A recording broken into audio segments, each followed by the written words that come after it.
Ford High School Weekly is brought to you by your Oklahoma Ford dealers. Ford is the best in Oklahoma. And by Billy Sims Barbecue. It's not just barbecue, it's Boomer Q. Welcome to Ford High School Weekly. I'm your host, Dion Amade. Well, recruiting is so big in the nation and in the state of Oklahoma. Well, you know we got to break it down, especially with all the new and latest news coming through. Michael Knight's here from Prep Redzone to talk with us about high school football recruiting. Michael Knight, how's it going, man? It's going good. Good to see you again, man. It must mean football's right around the corner. It smells like it, don't it? It's hot enough. It's hot enough. It certainly is, for real. The summer heat's got it, but guys are out there training and competing and doing their best to be successful in the fall. So we got to give them the notoriety right now, especially all these guys who have decided to make their commitments and make that known to the nation where they're going, especially a lot of guys in this state right here. So go ahead and put up some of the names that you were impressed by and some of the guys who've said they're going to this university to play football at this place. Yeah, I mean, it really in the last 3 weeks, it's just absolutely blown up. We went from having a handful of commitments to, it's definitely double digits. We're flirting with 20 now at this point. I should have written down the number beforehand, but there's a lot of guys who have committed over the last few weeks, and not just commitments to, group of five schools. We're talking, Alabama. We're talking Arkansas. We're even talking Michigan State. Speaking of that, By Job from Community Christian, our top prospect in the 2023 class, just a freak athlete. He committed to Michigan State. You don't see Sparty coming down to Oklahoma very often, but By has a really interesting story. So, I mean, he wasn't necessarily connected to the state of Oklahoma.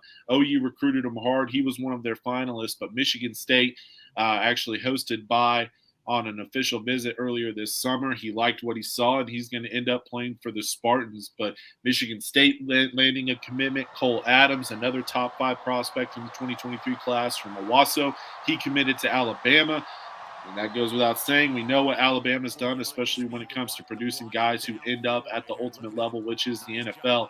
And staying with the wide receiver position, sort of, Booker T. Washington, wide receiver and defensive back Micah Tees, one of the top prospects. He sent some fireworks off on July 4th by committing to Arkansas. And he wasn't the only Arkansas commit here in the last month or so. Dylan has, the twin brother of Luke, has another top 5 prospect who's already committed to Arkansas. Dylan also committed to the Hogs as well. So Arkansas doing a really good job. Kenigel Thomas from Del City, he committed to Kansas State. Staying in that Mid-Del area with Tayshawn James from Carl Albert, he committed to Iowa State. And then Jalen Stanford committing to Houston as well on the 4th of July. There's a lot of great talent all over the state of Oklahoma, and a lot of those kids made their college decisions known here in the last 3 weeks.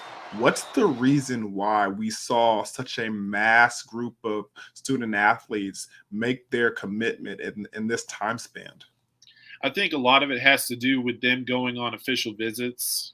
Shortly after those visits, you saw the commitments, whether it was Tayshawn James in Iowa State, Kenigel Thomas in Kansas State. Those commitments happened very soon after those visits to those respective schools. Then you have other prospects like By Job, who, he didn't take very long to commit to Michigan State after visiting East Lansing. And then, Micah Tees has been over to Fayetteville I don't know how many times at this point. Cole Adams went on an official to Alabama. So, you're seeing the connection with these kids. They like what they see. They take a little bit, they don't just commit right on the spot, but they take a week, maybe a little less than a week for some guys. And eventually they go ahead and say, you know what, I've thought about it. I liked it when I saw it, and I'm going to go ahead and pull the trigger now. So I think that's kind of when it comes to this last batch of commitments, because like we said, they came in fast and in a hurry in a 3-week span. And I think that you can kind of connect the dots on their commitments being close to when they took visits, whether they're unofficial or official. All right, let's look at this at a macro level, like a nationwide level. You saw the news that Archie Manning, one of the top players, the top player in the country, made his commitment to Texas. And then you started to see a big domino effect after that, especially for Texas and for a lot of this, region in the South. So does that have anything to do with it, or do you have any comparisons to that where in years past, once that top guy makes his decision, everybody else kind of falls in line and goes where they were thinking they're supposed to be?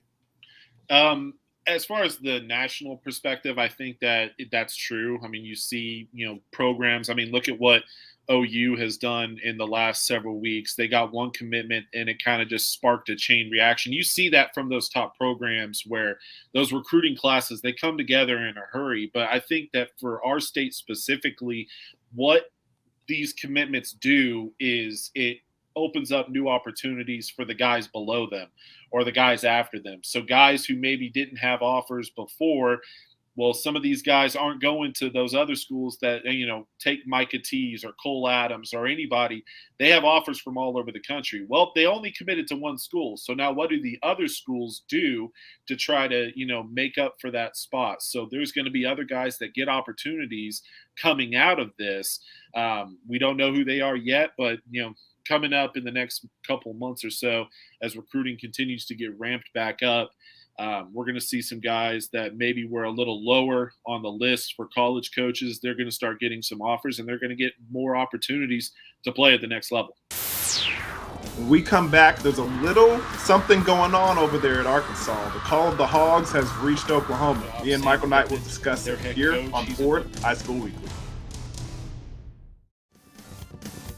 Welcome back to Ford High School Weekly. We're joined by Michael Knight to discuss the recruiting and commitments here in the state of Oklahoma here recently. Michael Knight, we've had a lot of well-known and impressive players commit to the University of Arkansas here recently, and we're all kind of curious to know what's this all about, because we've seen some top-notch guys, one or two here or there in these last couple of classes go to Arkansas, but here recently it's been a big trend up for the Hogs. So what's going on over there?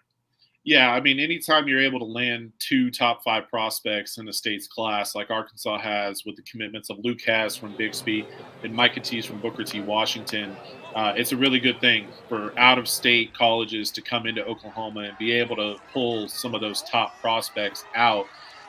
For me, it makes all the sense in the world, right? Especially when you're talking about Arkansas recruiting the Tulsa metro area specifically. Tulsa is not a far drive to Fayetteville, Arkansas. And so for the Razorbacks to treat Oklahoma and specifically the Tulsa area like it's Arkansas, like it's their own backyard, that's the way it should have been this entire time. And that's why some coaches in the past at Arkansas haven't had as much success as that, Hog fans would like. So I think it makes all the sense in the world. We've seen over the last several years the Razorbacks have success recruiting Oklahoma, whether it's Cameron Curl from Muskogee, who's now with the Washington Commanders and having a really good pro career early on so far. AJ Green from Union, Javion Hunt from Carl Albert, Cameron Little, one of the best kickers in the country. He's from Southmore. So Arkansas has done a really good job. Sam Pittman, their head coach, he's an Oklahoma native. He knows this part of the state. And so obviously him as a coach, he's on the rise as well with what he's done with that Razorback football program. And then the kids buy in. I mean, you talk about Miles Slusher from Broken Arrow. He's there as well.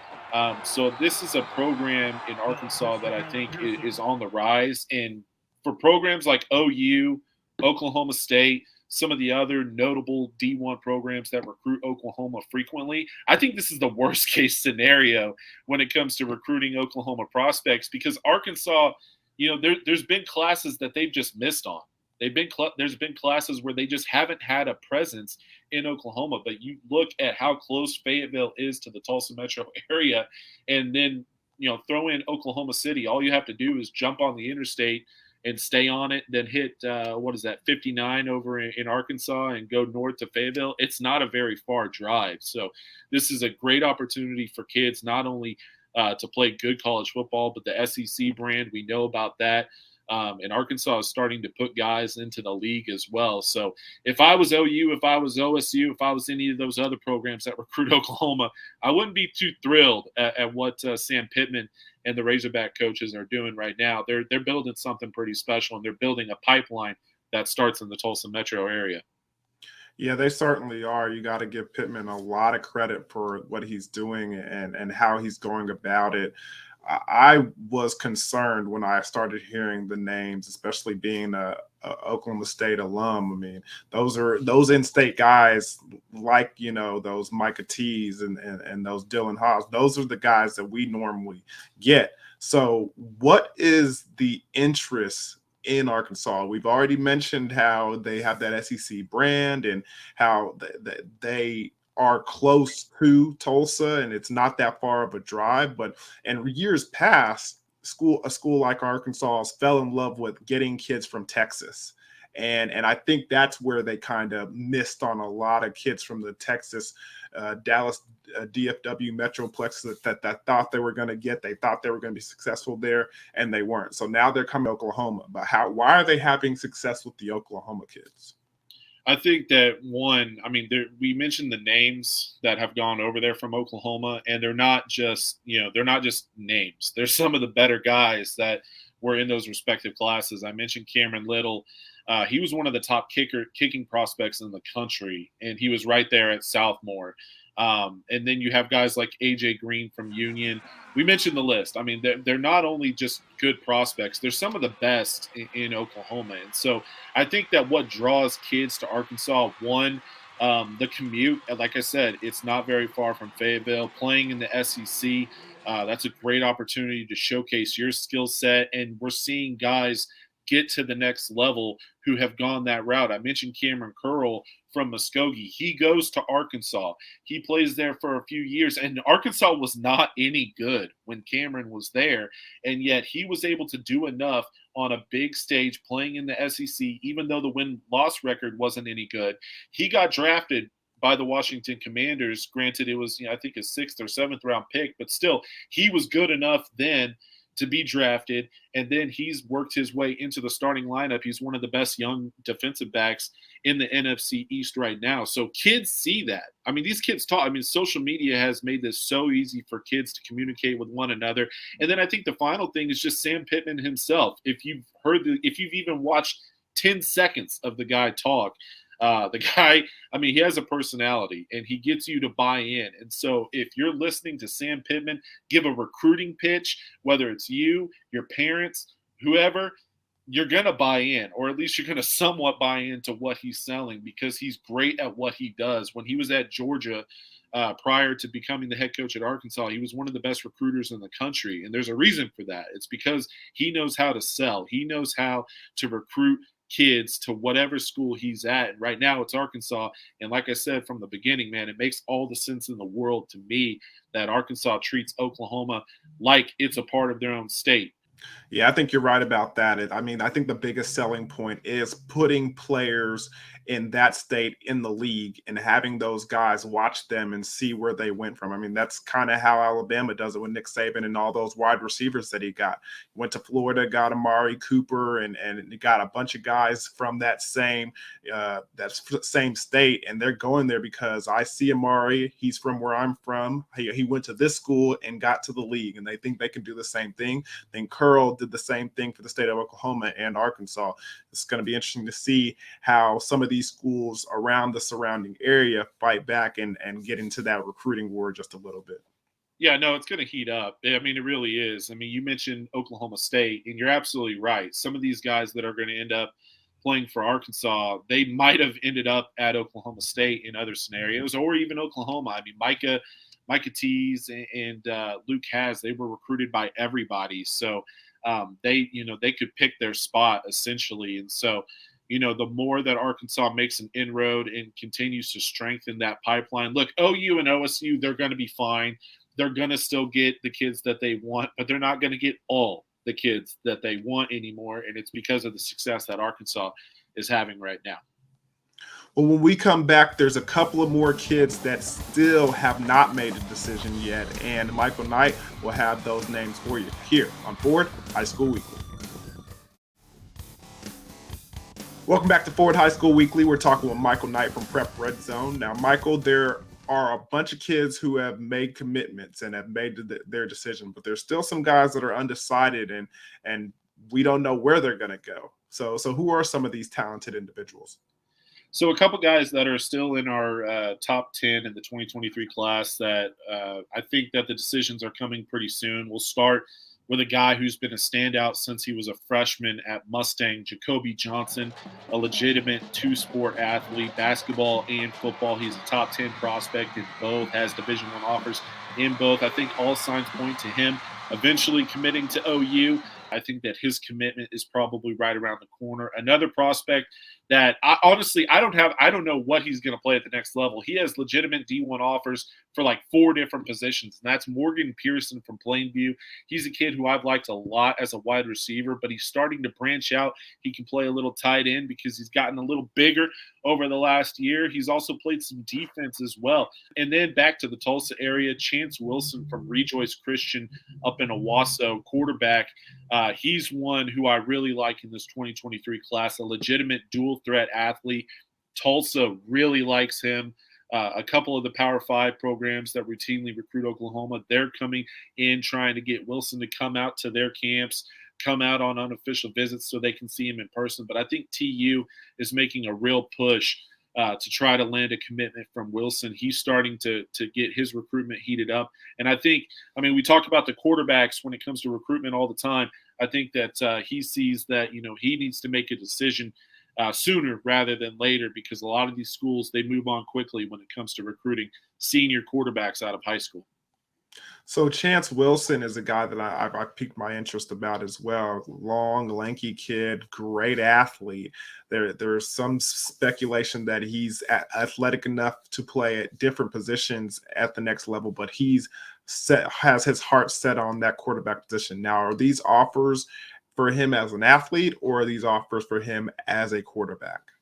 I can't speak to some of the other programs, but I know that Tulsa likes him as a quarterback. And you look at what they've done over the last, 10, 15 years, they like their quarterbacks to be athletic. They like their guys to be able to tuck it and run if they have to. And Chance is just that. He put up monster numbers last year as a junior, and the more, that's expected for him again this fall. TU loves what he brings to the table. They want to build their offense around what he does well, and he does a lot of things incredibly well. He runs the ball very well. He's incredibly fast, but he can throw it too. So I think that when it comes to the recruitment of him as an athlete versus quarterback, I think Tulsa, for sure, they're all in on him as a QB. Well, he looks like a pretty good QB if you go and check out those highlights. He certainly has the tools to get it done at the next level. Well, when we come back, we'll talk about some of the teams that are having success during the 7-on-7 time of the year, and we'll see who's fighting for that gold ball during the fall. We'll be right back here on Ford High School. Welcome back to Ford High School Weekly. We've talked about some of the commitments from individuals, but we haven't talked about some of the teams that are having some success during the 7-on-7 time, the summertime, where all these kids are getting to, get better and have some fun. So, Michael Knight, who are some of these teams that are out there having some success with the shorts and the t-shirts? Yeah, various 7-on-7 tournaments in June. You had teams like Bixby, some smaller programs like Cushing, Rejoice Christian. They've had a lot of success winning some tournaments, winning a lot of 7-on-7 games against one another. 7-on-7 has exploded over the last several years, and we're able to, see football legitimately become a, all year thing. And it's become so important for these kids to get reps during the summer months. And then there's also passing leagues as well that teams participate in, where it's not actual games or tournaments or anything like that. They literally just run routes. They go up against other schools, they rotate it, and they run routes and they get reps in. And Union has looked really good. Obviously, they made plenty of headlines this offseason with some of the move-ins that they've had to their program. So Union has looked really good offensively. There's a whole lot to like there.